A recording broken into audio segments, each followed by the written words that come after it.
গরমে কি করে ভেঙেছিল? সবাই রিসিপ্ট গুলো নেবে, রিসিপ্ট না নিলে কেউ যাবে না। রিসিপ্ট নিয়ে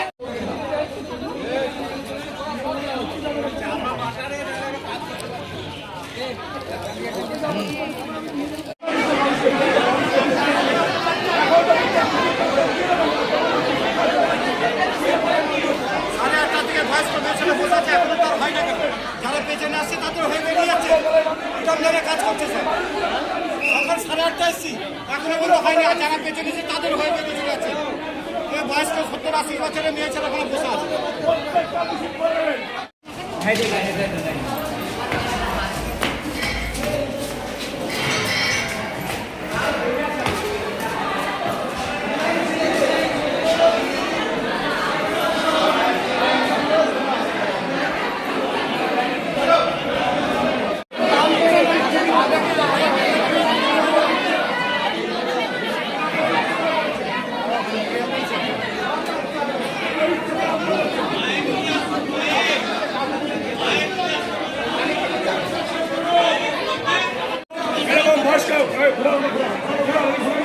এরকম বয়স্ক মহিলা এরকম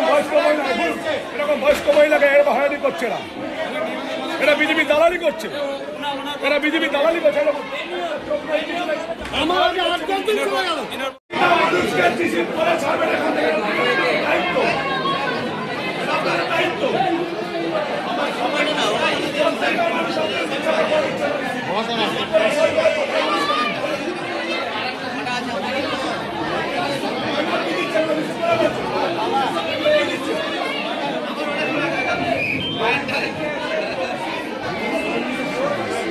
শুনানি কেন্দ্রে হাজির হয়ে গেলে সাধারণ মানুষকে এই বিজেপি সরকার হয়রানি করছে।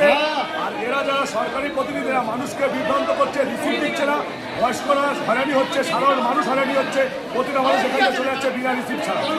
আর এই সরকারি আধিকারিকেরা রিসিভ দিচ্ছে না, এরা বিজেপি দালালি করছে, এরা গণেশ কুমারের দালালি করছে। এখন কি চাইছেন? এখন আমি চাইছি সাধারণ মানুষ যাতে রিসিভ কপি এখান থেকে নিতে পায়, তার জন্য এসছি। মানুষের ওনাদেরকে বলতে হয় যে সমস্ত মানুষকে আপনারা রিসিভ কপি দিন, মানুষ যাতে উপর পায়। কি নাম আপনার? আমার নাম দেবাশিস ঘোষ। কি অভিযোগ আছে আপনার? আমার দেয়া তো উচিত, আমরা এখানে এসেছি যে, নাহলে বুঝবো যদি পরবর্তীকালে আরও প্রবলেম হয় সেগুলো জানবো কী করে। আমরা যে হিয়ারিংয়ে এসেছি, আমরা এত দূর থেকে কষ্ট করে এসেছি, এত কিছু জেরক্স, এত লাইনে কোনো ব্যারিকেড দেওয়া নেই, কোনো এত ঝামেলা হচ্ছে, সেগুলো প্রপার ব্যবস্থা করা হচ্ছে। ম্যানেজমেন্টেরও প্রবলেম আছে, এগুলো দেখতে হবে। না হলে মানে হিয়ারিং এসেছি, হিয়ারিংটা যদি আমাদের ঠিকঠাকভাবে না হয়, যদি আবার ডাকে আমাদের, তাহলে তার তো প্রমাণ রাখতে হবে যে আমরা এসেছি আগে। সেটাই বক্তব্য। আর কি কোথা থেকে আসছে? আমি সিমলা অফিটা আছি, গ্রাম পঞ্চায়েতের মধ্যেই করি। কি নাম? শ্রীরূপা মাঝি। শ্রীরূপা মাঝি। আমরা এখানে যে এসেছিলাম তাতে কোনো প্রমাণ রইল না যে আমরা এসে হিয়ারিংয়ে এসেছি, তাতে কোনো প্রমাণ রইল না। তাহলে আমরা এসে লাভটা কি দিলাম? কোনো রিসিপ্ট দেয়নি আপনাদের? রিসিপ্টই দিচ্ছে না। অন্যান্য জায়গায় কিন্তু রিসিপ্ট দেওয়া হয়েছে, তাহলে এখানে কেন রিসিপ্ট দেওয়া হয়েছে সেটাই তো বুঝতে পারছি না। আপনারা কোথা থেকে এসছেন? আমরা পরিচিত মানে সিমলাগড়। সিমলাগড় থেকে এসছেন। তো আপনাদের হিয়ারিং এ নোটিশ গিয়েছিল, হ্যাঁ হ্যাঁ দিয়ে এখানে কাগজপত্র সব দেখালেন, হ্যাঁ, সব দেখিয়েছি। কোনো রিসিপ্ট দেয়নি? না, কি চাইছেন এখন? তো একটা রিসিপ্ট তো দেওয়া দরকার, যে আমরা এখানে এসেছিলাম, উপস্থিত ছিলাম, তার তো একটা রিসিপ্ট দরকার। কি নাম আপনার? আমার নাম বর্ণালী মাঝি। ওই কোন অফিসার এই রিসিপ্টটা দিচ্ছে না? এই কোন অফিসার এই বলেন, এই রিসিপ্ট দিতে বলেন। এই সিমলাগড়ে বলছে এই কোন অফিসার রিসিপ্ট দিচ্ছে না? কোন অফিসার? যারা বিজেপি দালালি, গণেশ কুমারের দালালি হচ্ছে। এই রিসিপ্ট পাইনি,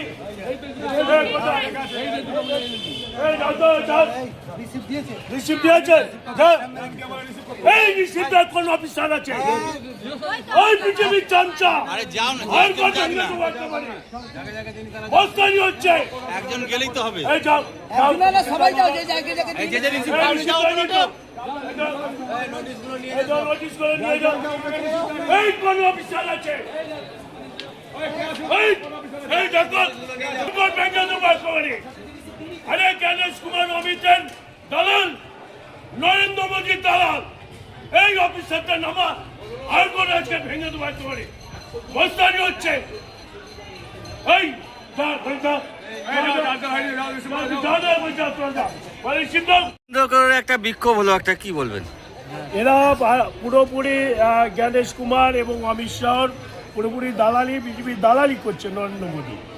এর আগে বলে গেলাম যে সুপ্রিম কোর্ট বলেছেন যে আপনার রিসিভিং কপি দিতে হবে, রিসিভ যারা ডকুমেন্ট জমা দেবে সেটা জমা দিতে হবে, রিসিভ দিতে হবে।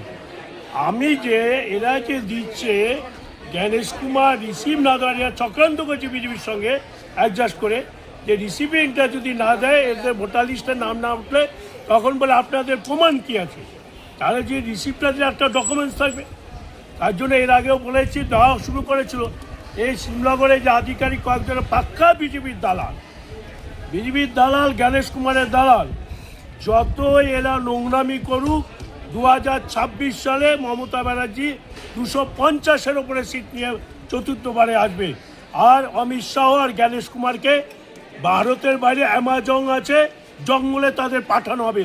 ওখানে ভল্লুক, শিয়াল, কুকুর, ছাগল, মুরগি সব ওদের টুকরে টুকরে খাবে।